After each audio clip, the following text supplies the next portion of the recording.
Willkommen zu Frequent Traveler TV, heute wieder mit einer frisch gepressten Sendung für euch. Themen, die wir haben, sind einmal Luftraumsperrung in Belgien. Dann haben wir natürlich noch Gewerkschaftsaktivitäten in Hamburg. Da gibt es auch Störungen, da gibt es Streiks. Weiter geht es mit einer Maschine von der Swiss, ein Airbus 340. Der ist umgedreht nach Zürich, als er schon über Afrika war, wollte eigentlich nach Johannesburg. Wir haben dann Neuigkeiten aus der Lufthansa 747, also 747-8 bei der Lufthansa Allegris First Class vorne in der Nase, und da gibt es interessante Neuigkeiten.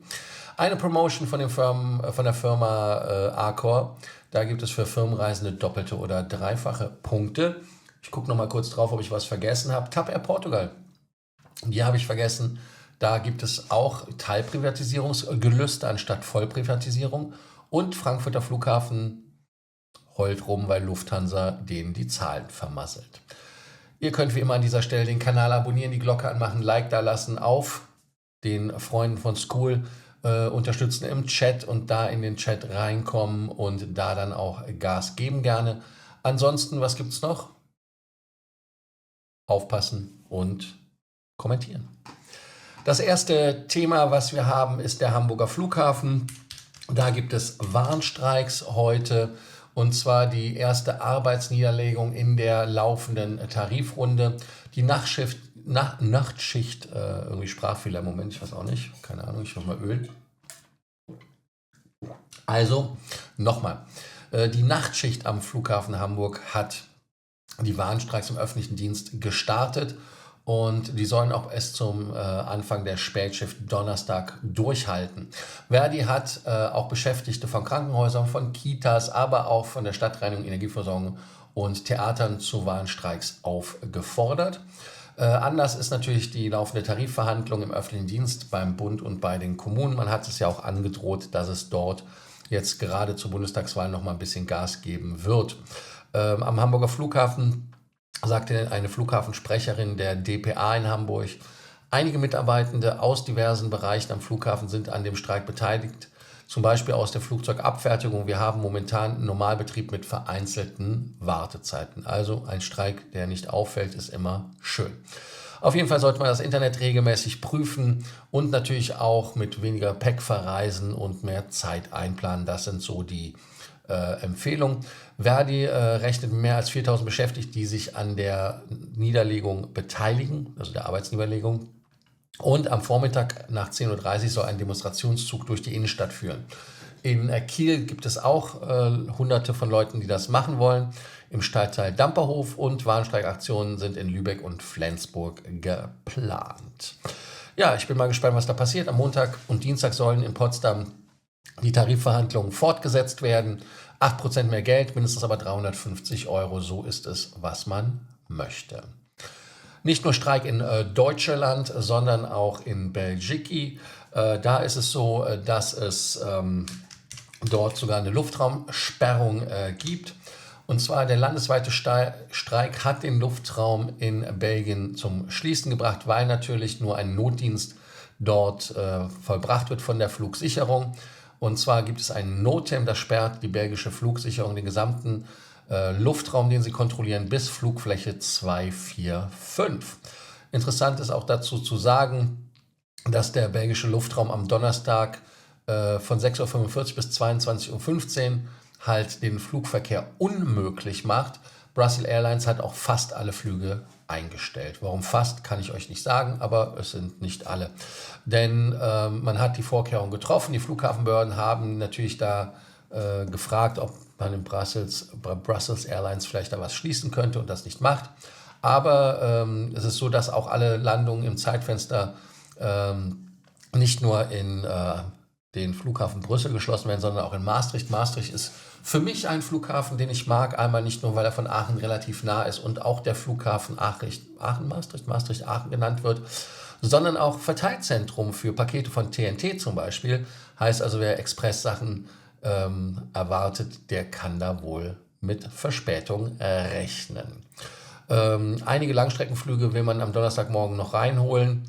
Man hat auch noch einen Charterflug, den man aus Lille reinholen möchte. Heißt also, damit ist die Erklärung gemacht, warum es nicht alle Flugzeuge sind. Es soll auch darum gehen, dass die Lohnanpassungen, die von der rechten Regierung in Belgien angestrebt werden, quasi als Streik, weil es geht um Milliarden bei Renten und der Arbeitsmarkt soll auch noch zu Einsparungen verhelfen. Also insofern, da gibt es deshalb den Streik. Wer auch gestreikt hat aus der Sicht vom Frankfurter Flughafen ist die Lufthansa. Und zwar jetzt nicht ein echter Streik, das gebe ich natürlich offen zu, dass das wieder kokett von mir formuliert ist. Aber im Januar 2025 musste das D-Kreuz 3,1% weniger Passagiere verzeichnen als im Vorjahresmonat. Und der Grund ist Lufthansa. Der Frankfurter Flughafen hat also einen Minus von 3,1% gegenüber dem Vergleichsmonat. Der Rückgang resultiert aus Angebotskürzungen der Lufthansa-Gruppe. Also Lufthansa ist schuld. Andere Airlines bauten laut Fraport ihre Flugangebot im Januar weiter aus. Das Cargo-Volumen ist auch gesunken in Frankfurt, also um 3,9% auf 148.321 Tonnen. Ein Minus von 0,4%. Aber was dort stabil geblieben ist Starts und Landungen, so ungefähr, also auch mit 0, irgendwas Prozent stabil. Die sind mit 0,4% gesunken oder stabil geblieben, ein Minus. 30.931, logisch, wenn Lufthansa weniger fliegt. 3,9% war die Sinkrate bei den Tonnage auf Cargo. Missverständlich von mir erklärt.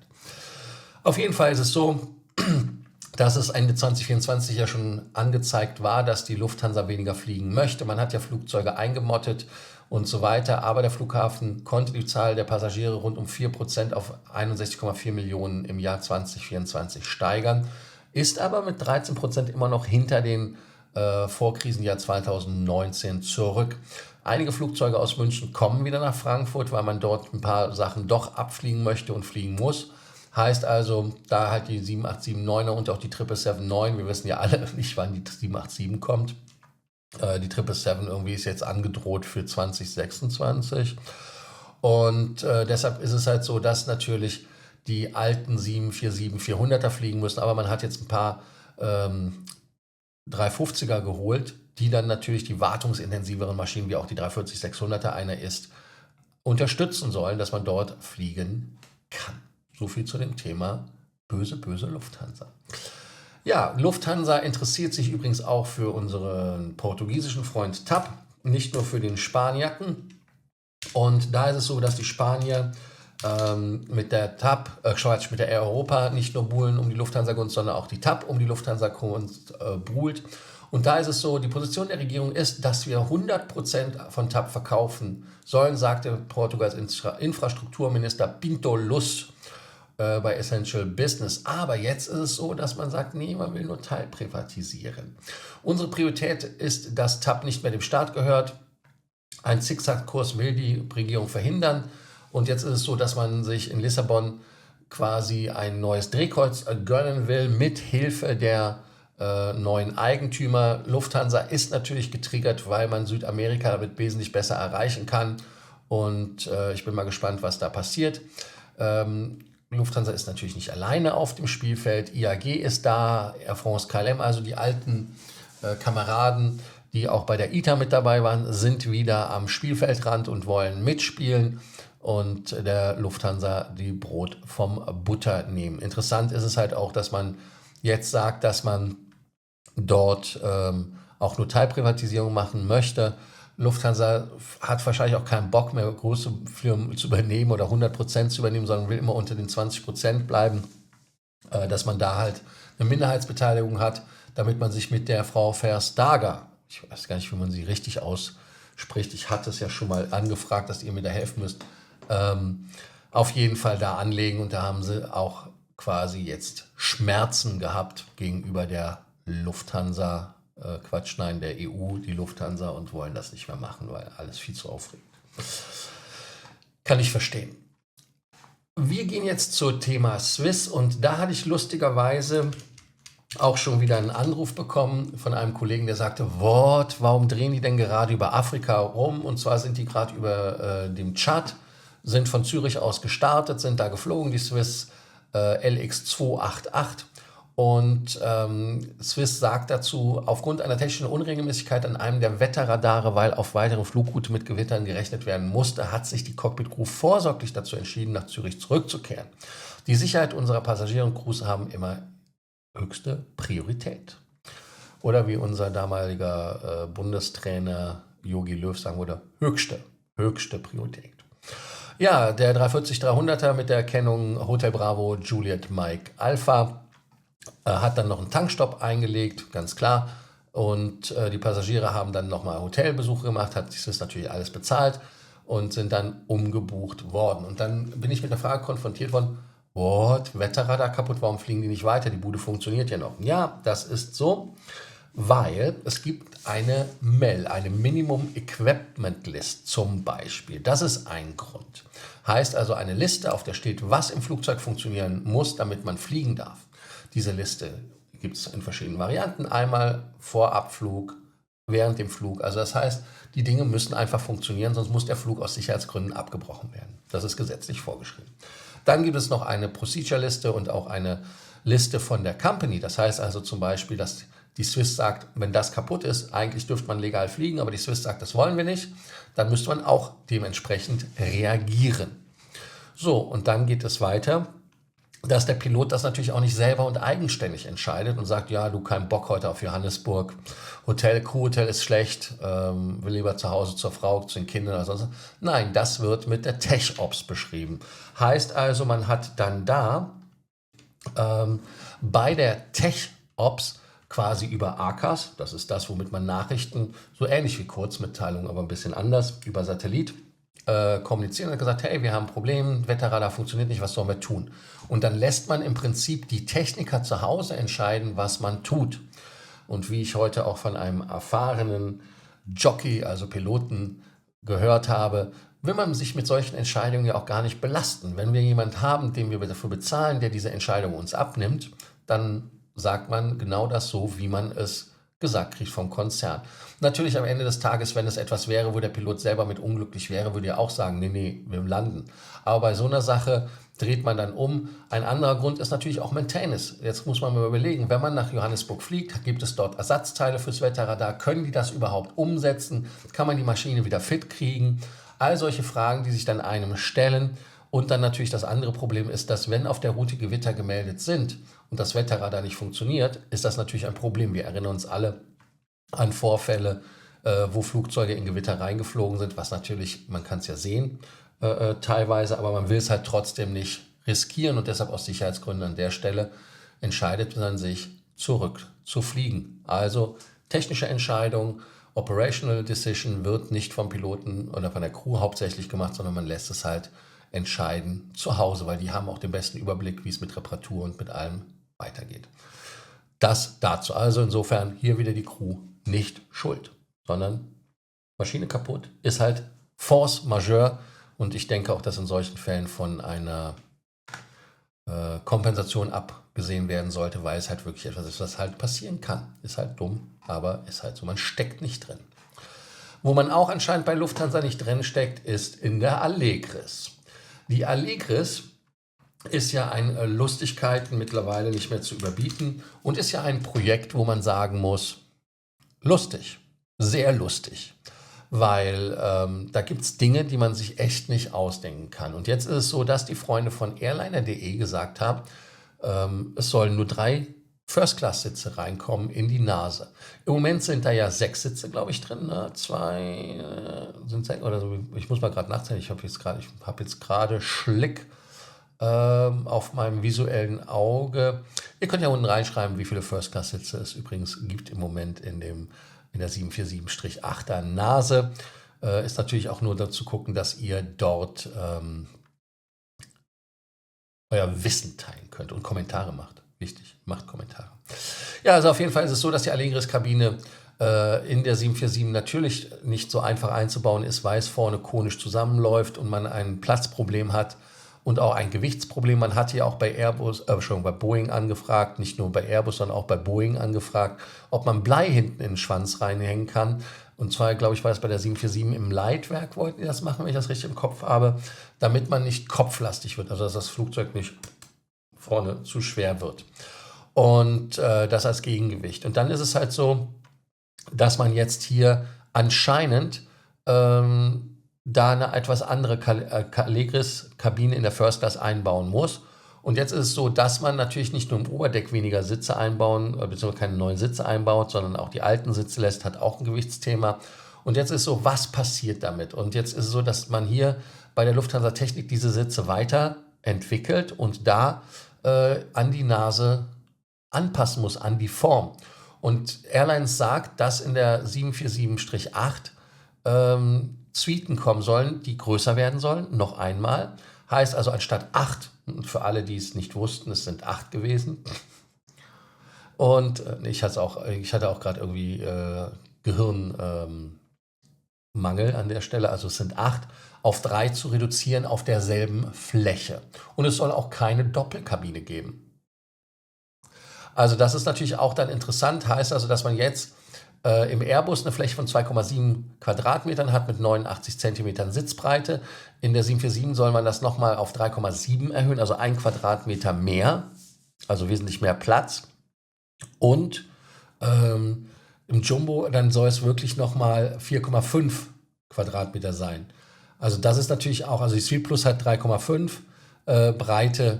Und das ist natürlich relativ krass, was da dann an Platz ist. Ich bin mal gespannt, ob das wirklich so kommen wird, weil eigentlich Ende des Jahres wurde von der Lufthansa ja eher was anderes gesagt. Da wurde ja in Gesprächen erzählt, dass man da zwar weniger reinbaut, aber auch keine Doppelsuite einbaut und dass man dort halt wirklich eine höhere Kapazität anbauen möchte. Und höhere Kapazität als 3 ist ja zumindest mal 4 oder 5, um es mal so zu formulieren. Also ich bin mal gespannt, was die Lufthansa jetzt wirklich macht und was da kommt. Aber man muss halt natürlich immer auch sagen, so ein Prozess ist halt immer in the flow. Also da werden Prozesse natürlich besprochen und so weiter und so fort. Aber die Frage ist halt, wie sich das Ganze dann finanziert. Weil wenn man auf einer Fläche, wo man früher 8 hatte, auf einmal nur noch da 3 hat, dann ist das ja jetzt ein schwieriges Thema. Da muss man die Preise ja mehr als verdoppeln. Und was auch ist natürlich an der Stelle, welche Kunden wollen das Produkt denn dann so haben, wenn man zum Beispiel zu zweit fliegt. Das ist ja immer ein Fernkurs. Und hier ist es auch so, dass man natürlich bei Familien da ganz klar einen Mangel hat mit solcher Käfighaltung. Ihr könnt ja jetzt die Fragen des Tages beantworten. Und zwar macht es Sinn, nur 3 Plätze in der 747-8 zu haben. Wie würdet ihr entscheiden als Lufthansa? Und jetzt kommt meine Quotation Marks, als Armchair CEO. Würde ich sagen, machen wir 3, wir machen dafür aber dann vorne eine gefüllte Liegewiese, nehmen mehr Geld. Meint ihr, dass ihr das Produkt bei den 19 Maschinen loswerden? Oder ist es etwas, wo ihr sagt, nee, die sollten da schon mehr machen und vielleicht auch einen Sitzplatz auf Meilen geben? Aber ich glaube, dass der Zug mit den Meilen leider abgefahren ist. Meilen ist wieder das Thema. Bei Accor gibt es Meilen doppelt und dreifach. Und zwar gibt es bei den doppelt und dreifach Meilen jetzt für Businessreisende diese Promotion zwischen dem 1. März und 30. Juni. Diese Promotion gab es ja auch schon mal ähnlicherweise im Herbst. Und wer halt da für Business reist, kann natürlich diese Reisen teilweise auch nicht Wochen im Monat im Voraus buchen. Deshalb ist es halt schade, dass man so eine Buchungspflicht hat, dass man dort das machen muss. Aber man bekommt halt dort doppelte und dreifache Punkte, je nachdem auf welche Seite man geht. Und man muss natürlich da auch einen Business-Account haben, das nur so als Hinweis. Also das heißt, wenn ihr Arbeitnehmerraten, Arbeitgeberraten bucht, dann solltet ihr diese Raten auch anfragen. Wir sind schon wieder fast am Ende mit der Sendung. Denkt dran, den Kanal zu abonnieren, die Glocke anzumachen und ein Like dazulassen. Auch wichtig, auf die Scoot-Community zu kommen. Danke nochmal für den Hinweis, dass die Musik zu laut war. Ich hatte das selber gar nicht so hier gehört. Werde da jetzt ab heute nochmal verstärkt drauf achten. Ihr könnt nochmal die Frage des Tages beantworten, was ihr mit der 747-8er Lösung für 3 Sitzplätze findet und wie ihr als Armchair-CEO der Lufthansa da reagieren würdet. Ich bedanke mich, dass ihr heute wieder dabei wart bei Frequent Traveler TV. Ich wünsche euch einen schönen Rest Donnerstag und ich verabschiede mich und bin freudig erregt. Ab nächster Woche bin ich in Los Angeles.